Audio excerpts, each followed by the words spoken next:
This is the Second Coming of Christ, Volume 1. And this reading is taken from page 605. Jesus had some rich followers. By his words, "Woe unto you that are rich."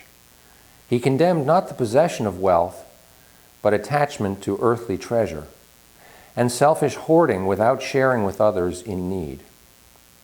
Possessiveness makes one callous to the sufferings of others and gives one a false sense of security. Riches cannot prevent the advent of disease or catastrophe or death. To be satisfied with wealth gives one the false consolation that he has everything, whereas he really has very little, and even that is only given to him for his temporary use, to be instantly taken away when the time comes to leave this world. The only prosperity one takes with him is his treasure trove of wisdom and bliss from the realization of truth in meditation. However, Jesus warns man to beware of material wealth, that it not act as an opiate to deaden the desire for God, who alone can give eternal satisfaction and security. Woe unto those who are content with material offerings and earthly pleasures, feeling no hunger for God and truth. Someday, with the approach of death, or through loss before death, there will be pangs of hunger for security and for alleviation of helplessness or innumerable wants. Woe unto those who are smiling in satisfaction with material pleasure, for that will be short-lasting, followed by regret that precious time was lost in evanescent follies, instead of being well spent in seeking the everlasting rejoicing of the soul. It is not to threaten or condemn that Jesus gave voice to his Father's loving wisdom admonitions, but to help him to avoid the ignorant behaviors that ends in suffering. So this morning I wanted to talk about our relationship, your relationship, to wealth, to finances. I was very much a student of the idea that, through the use of mental power, that you could amass wealth. Sort of the think it and it will happen. And I applied the principles in the typically disciplined way that I live. And would see mild spikes of success. I could say the same thing also about Christianity, that I sort of was drawn to Jesus earlier before I found the path, and yet could not make the connection that I eventually did. Now, fast forward almost 20 years, I have a greater understanding of why those earlier escapades failed. And I see a lot of this perpetuated in how we are taught this concept of financial freedom. There's all sorts of infomercials and workshops and programs that say, here are the steps to financial freedom. And generally, the freedom that I heard spoken of is you have enough money that you don't have to worry anymore. Everything about that, to me, is off. It's not about having enough money that you don't have to worry, because I can guarantee you, you will never get to that point. Not unless you resolve the basic conflict around money and worry as some sort of correlated concept. Financial freedom, to me, is a mastery over the material.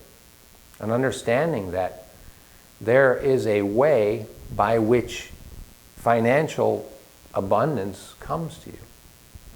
The reason I did not succeed in my early days is because I did not understand the key piece of meeting the needs of others.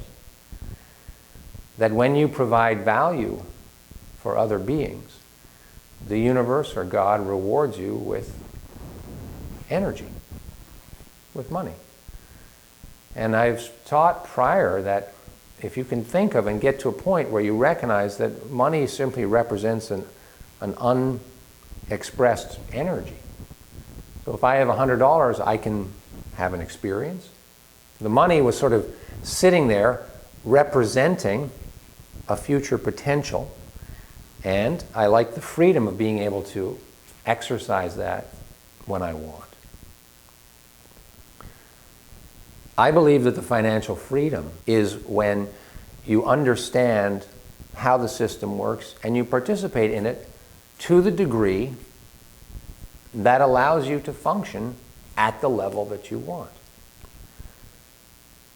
Now, we on the path, I believe, and I'm going to encourage you, to live certainly within your means. And what does that mean? That means essentially when your bills come in every month, there's no stress, there's prompt payment, and there's a sense of there's no problem. With the explosion of credit cards, we have this idea like buy now, pay later. And it encourages, unless somebody has great responsibility and discipline, it encourages them to slowly begin to extend beyond their means. And to a certain degree, the system is at fault for this because it doesn't educate people. And this comes back to my criticism of some of these programs.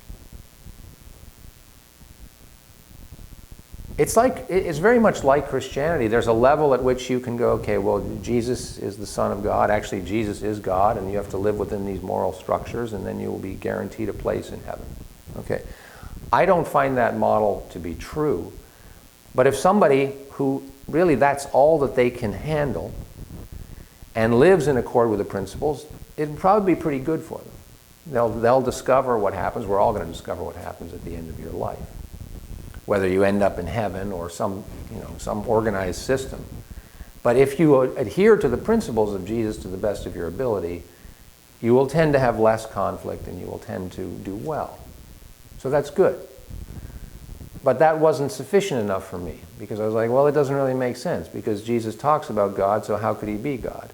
And in my experience, I don't hear him say you're going to go to hell. I hear him say the kingdom of heaven is within.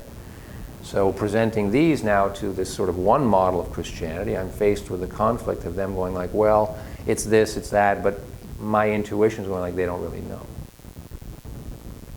So then I had to take on the task of finding out for myself.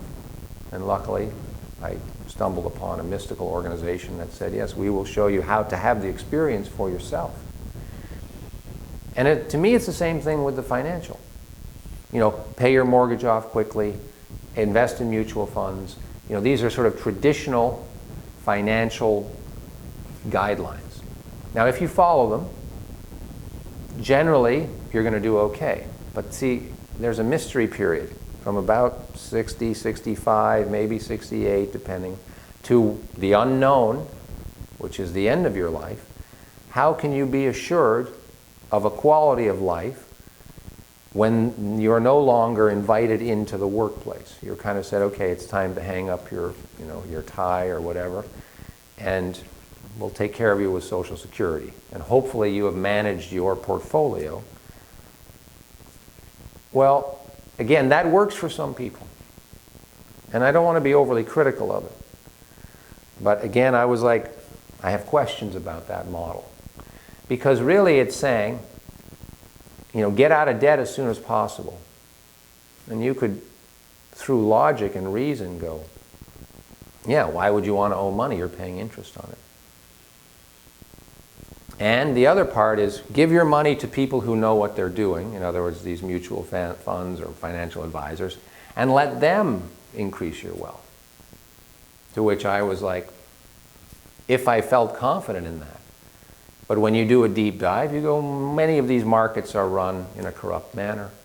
There's what's called institutional trading. There's all sorts of people whose hands are in this pie that are not morally based in integrity. There's a lot of opportunity to take advantage. Now, fair enough, if you want to earn 5 or 6% on your money and you don't want to have to think about it, then yeah, giving somebody the power to invest it will probably yield that.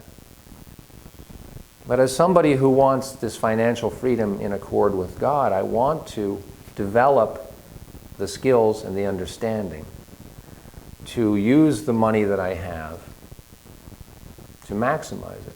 Because to me, that's the path to mastery. It's not driven by the fear that I'm going to wake up and be living in a dumpster. It's driven by the desire to master an aspect of life, a material aspect of life. So if you want that, then like getting good at anything, you have to study it. You have to try things.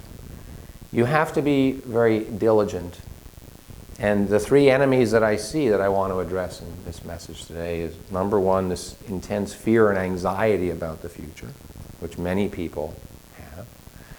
A certain never-ending hunger, or what I'm going to call a gluttony, or a greed, or basically a neglect. An energy that says, I can't really figure it out, so I'm just going to kind of be haphazard about it. And typically, be surprised when things come around that, well, who's doing what to me? Why are these people coming after me? Well, okay. So all three of these are representations of people who have not yet committed to the discipline, the study, and the application of wealth-growing principles that are based in truth, that are based in love. And really, it's very simple. That we are here to contribute, and in contributing, we are rewarded financially. Now, we then have to go, okay, well, I cannot go around on the street and meet the needs of every person. Is that what you're saying? And then somehow the money will arrive? No. No, there are jobs, there are particular situations that will provide. We'll pay you this much, and this is the service that you are to do. And in the beginning, we all are kind of invited into that. Whether you get an education at the high school level or the college level or even the postgraduate level, then your opportunities are different.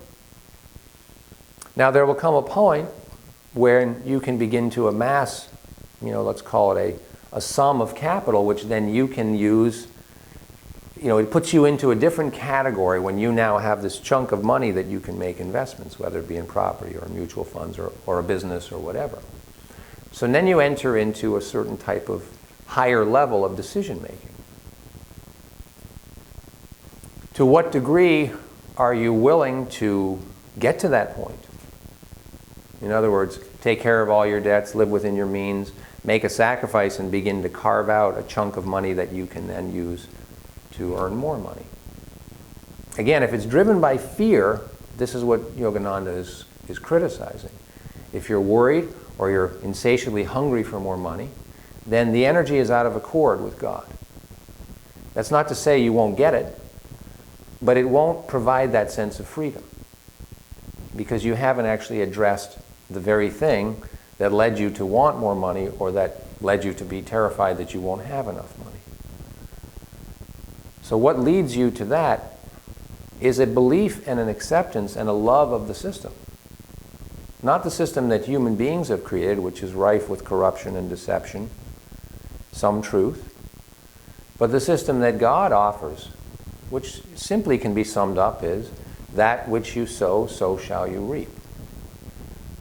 So if your intention is to meet the needs of others, and you have a certain set of skills, and you apply those skills, and you're discerning in where you choose to work or what you choose to do with the money that is given to you, you will begin to amass a certain level of wealth.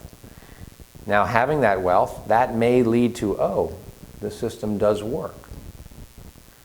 Now, many times I've had people come to me and said, yeah, but it doesn't work because there's this and there's that and there's that.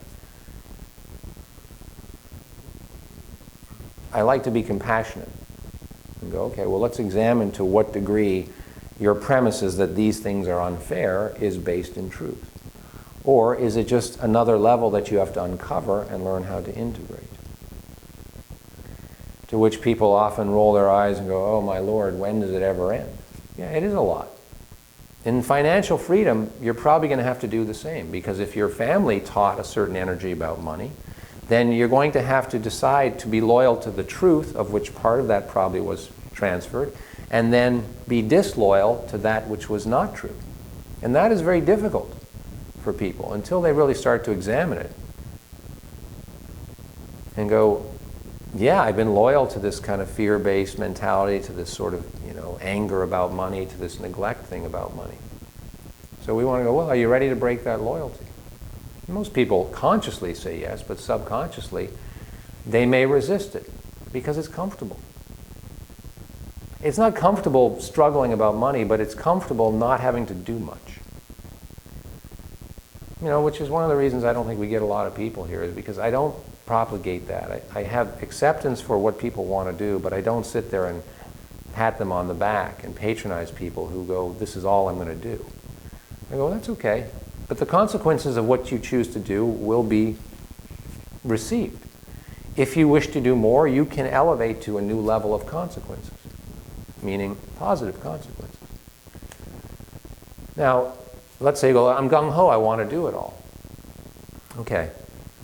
Now we have to find, well, how do I do it?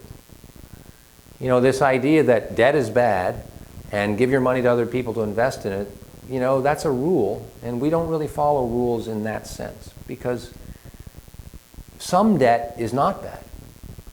And I've explained, that if debt is offered at a low price, which right now, because of the economy, the interest rates are very low, it makes sense to borrow money if you can yield a higher amount of return against the interest rate. This idea that I have no debt and can finally relax, that's not true. I mean, if you do feel that you're relaxed because you do not have debt, that's not a lie. But that is not the means to financial freedom.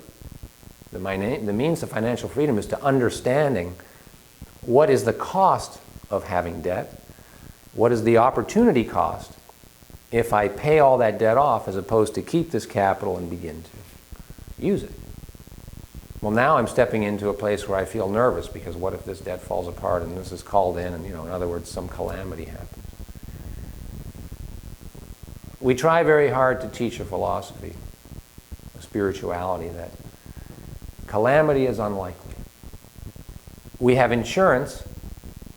That's the system of businesses that said, we're willing to take that risk for this price. And I think that's a good thing. It's like, in the event of a catastrophe and my house is completely destroyed, somebody's going to cut me a check. Maybe it won't be exactly everything, but it essentially gives me enough security to go, because I can't, for my house, I can't build up $500,000 sitting there just in case. That would be a really bad financial move. It's way too much fear.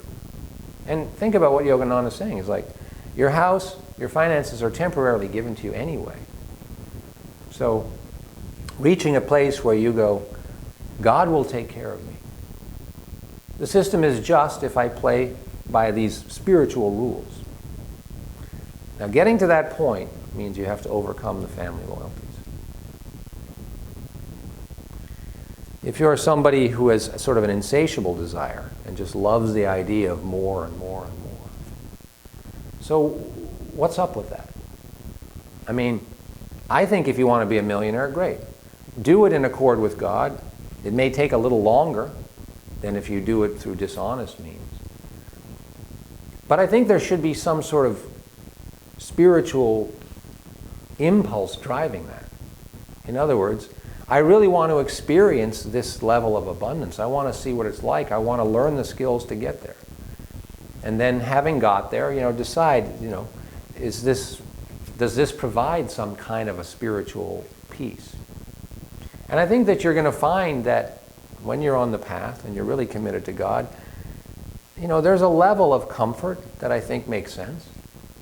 And then maybe a little beyond that, I'd like to take a nice vacation once or twice a year. If my car's getting a bit beat up, I'd like to get a new one. But it's not like I have to drive a new car every 3 years to demonstrate where I'm at financially. It comes down to more practical matters, and also what level of comfort you want to live at. Why would I have to have so much and be so extravagant? If it's not fear-driven, then it's going to be ego-driven. I want people to see the value I have because of the possessions I have and how much money I make. Where does the neglect model come from? Really, a lack of education. Somebody didn't teach me at a certain age that if you neglect things, generally, it's like neglecting a garden, you get weeds. You get undesirable things that come up naturally. And then if the solution is, well, when they come up, you'll be able to fix them through these dishonest means. The God in me goes, wow, really? The soul in me goes, I don't want to do it that way. Okay. Well, like let's say somebody didn't graduate from high school and then they're 35 and go, I really want to go back to school. It's kind of painful in a way to put yourself amongst teenagers and go like, this is embarrassing and I don't know how to study anymore and taking tests and all that. So coming to a model that we haven't done the work and have lived 30, 40, 50 years according to a model of fear or greed or neglect is hard. But I love how the grace of God rewards us simply for going, okay, I'm going to do it. Doors begin to open, opportunities begin to present themselves. Maybe there's a little bit of catch-up. In other words, now that we are on the correct path, God says, okay, I'm going to bring some things in that you've got to clean up. And that can be frustrating. Kind of like, well, I thought I was on this path of abundance, and now all of a sudden I got all this additional problems. Those are situations that we potentially neglected. So now God says, well, you're with me now, so we're going to take them on together.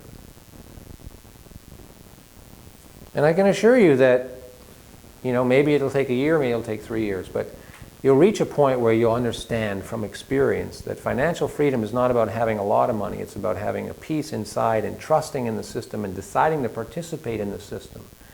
God's system of love. Put out love, do it discerningly, do it intelligently, and then understand the principles of how money works.